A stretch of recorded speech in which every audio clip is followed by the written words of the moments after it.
are here again for English time. Welcome back to class. Here we are. This is review 2 for our book Speak Now 2. We're going to talk today about lessons 5, 6, 7, and 8, which have been involving food and having a good time of eating and enjoying it, going out for dinner and having lots of good stuff. So let's go ahead and get started without further ado. And here we go. Now, the first part, I want you to think about Tom here. Now, Tom is trying to cook something for dinner, and he's trying to cook something different. Now, Tom has his favorite foods, and his roommate Eric knows what his favorite food is, and so does everybody else who's around him, because let's just say he eats it a lot. Not just a little bit, a lot. And there's nothing wrong with having the same food over and over and over again if you're cooking for yourself. If you're cooking for yourself and you're healthy and you keep cooking the same food all the time, well, it may become a little bit boring. Yes. But you're cooking for yourself. So it's okay if you like the food that you're cooking and you're surviving and healthy. Hey, go ahead, have it and enjoy it. So look at what Tom is cooking and look at the table of the food things that he's cooking. I can see 3 vegetables, 1 kind of meat, 2 spices, and oil. And you might want to try and find out what those things are. You'll find out what they are as we go into the video. So let's go ahead. We're going to listen to the video now. So pay attention to what Tom likes to cook and what Eric suggests. So here we go.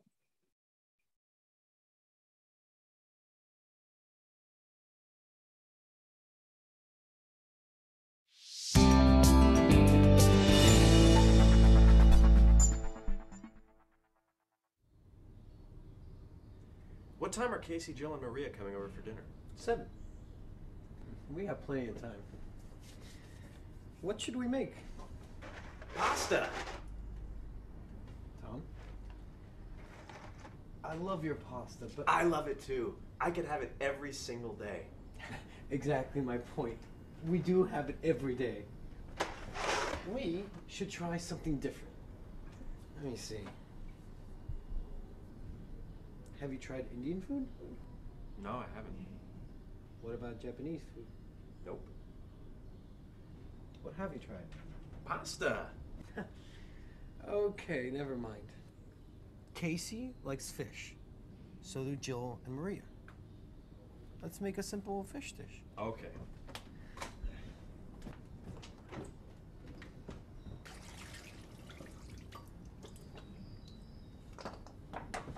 Fry the vegetables in a pan. Don't forget to add salt and pepper. And olive oil.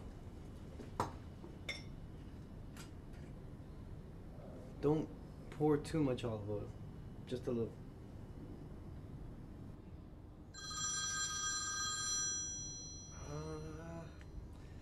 I have to get the phone. Go ahead. Don't worry. Thanks, Tom.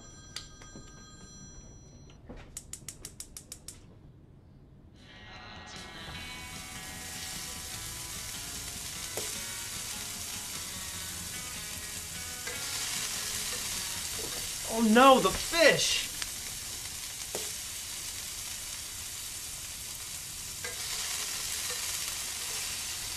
What's wrong?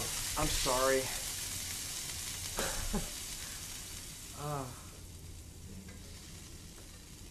We still have time. It's not a big deal. We can just order in. I know a great place we can order from. The food is pretty good, it's fairly cheap, and attracts a lot of customers. Okay. Sounds good.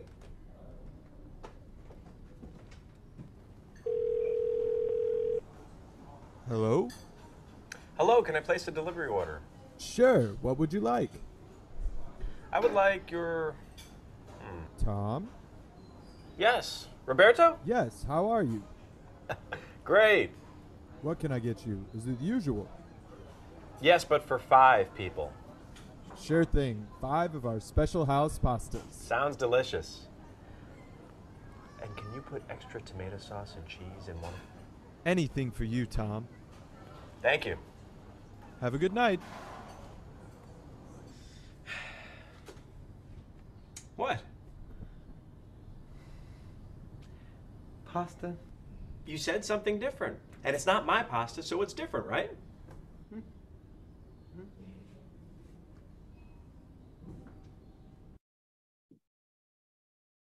Okay. One of the things when you are not the cook, you can't really complain about what they decide to order. Now, Tom likes pasta. There's nothing wrong with liking pasta. But if you have pasta all the time, you're going to have to try some different variations. And it's not saying it's not possible. There are many different variations that you can cook. And I highly encourage you, go out and try some of them because you may find that some of them are better than others. You just have to know which ones you want and try them. Some are spicy, some are not. So go out and try them. All right. So now, after you've watched the video, go back and try and fill in the information. What kind of food, what kind of things are they talking about? What are the foods that they suggest? And what does Eric try to teach Tom how to cook? How does he do it? What does he suggest for them to use? Now, those little things that he grinds with, that's a salt grinder and a pepper grinder. And if you get peppercorn and rock salt, it's the best way to grind it up into smaller pieces. Actually, the best way to do it. If you don't have a grinder like theirs, you can always grind it with a mortar and pestle, or you can simply crush it up with a spoon. I don't recommend that. It can get very messy if you do it that way, but give it a try.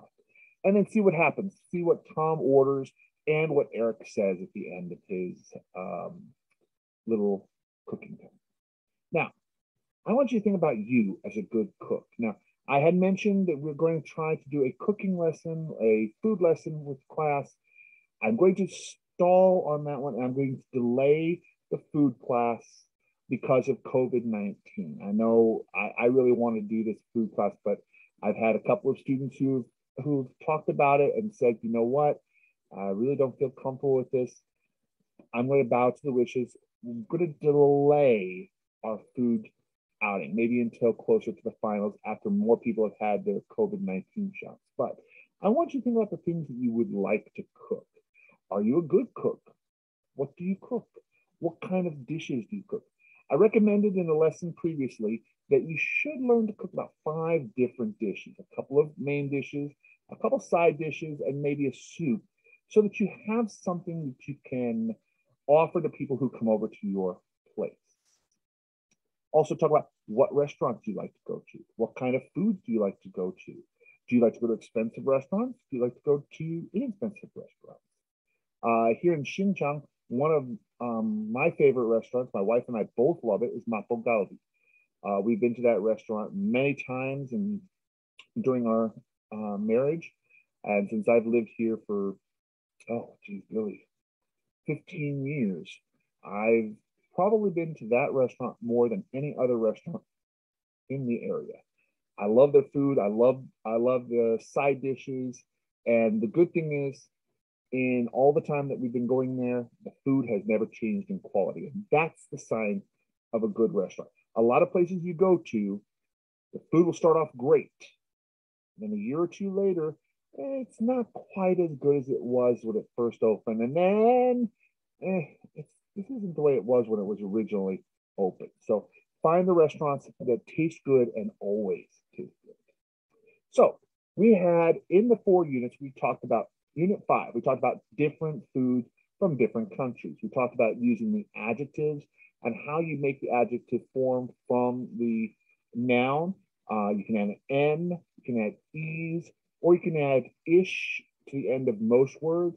And there are a few of them like Turkey, like Thailand and Uzbekistan, which are strange. Thailand becomes Thai, Uzbekistan becomes Uzbekistani. So we can change it up for a little bit different ways of making us understand where these foods are from. So go out, try some, see what it's like. Then we talked about First, you grill the food. We talked about how you like to cook the foods. Remember, we said you can fry them, you can boil it, you can bake it, you can grill it, you can roast it, you can cook it in many different ways. And each of the different ways gives the food a slightly different taste. So go out, enjoy it, try some different ways of cooking your foods. Then we talked about the service is great. Oh, when you have a good restaurant, you have good waiters, good stuff coming out, the food is good, the people are good, and the environment is a fun place to go. Think about that. Think about the good places that you like to go. Think about the places that you've gone to one time. It's like, I'm never coming back here ever again. There are a few restaurants that I've been to with my wife and by myself that I've been to it one time, and one time was enough. I'm just not going to go back. And then we talked in lesson 8, are you ready, about what you can do with your waiters and asking them personal questions about the food and finding out what is good and what is not good at the restaurant. So review all of that and take a chance to look through what it is in those 4 units. All right, now, again, we're moving on to everybody's favorite part of the lesson. That's right. It's time for homework. So the first part of the homework is the dialogue. Now, this is the exact dialogue from the video. Go back to the video, if you haven't already done this, and fill in the missing blanks that are highlighted here. So it says, what time are Casey, Jill, and Maria coming over to dinner? 7 o'clock. We have plenty of time. What should we make, or what should we prepare? What should we cook? Pasta! Okay, enough, but go on. Fill in the missing blanks. Now, the high grammar point that we need to work on for this lesson, the present perfect, and it refers to action. Happened sometimes before now, an unspecified time. Have you ever been to Angela's restaurant? Have you ever been to Madeline's? Have you ever been to Ashley's? What has happened? It's present perfect is asking, in the past, did you do this activity? And sometimes it's unfinished and sometimes it's finished. I've lived here for 5 years. I've lived in Xinjiang for 15 years. I've lived in Korea for 18 years. So have you had dinner?